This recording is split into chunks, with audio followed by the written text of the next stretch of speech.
with the filing of the NBI ng cases din, Alam complaint. nyo, hindi ito, this is beyond politics eh. This is beyond politics. Huwag nyo isipin na ito ay politika at ako'y ginagawa to para kilingan ang politika. Wala kami politika dyan. Ang nakalagay dun sa statement ay maliwanag na enumeration ng mga violation of laws na nakasulat sa ating mga batas. Hindi ko pwedeng lapastanganin lang yun ng ganun-ganun na lang. Lalo na ng isang tao na palaging nasa limelight at palaging nagbibigay ng kung ano-anong mga assurances na at the end of the day, pag nangyari nga, ay bigla na lang iiwanan ang kanyang mga pinangakuan.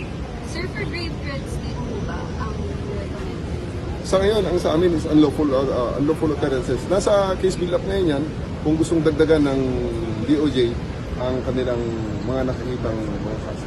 May walang sedition, sir, unlawful utterance. Meron kaming, may pinal ako, inciting to sedition. That's inciting to sedition naman talaga ang kanyang ginawa. So, inciting to sedition tsaka unlawful utterances po.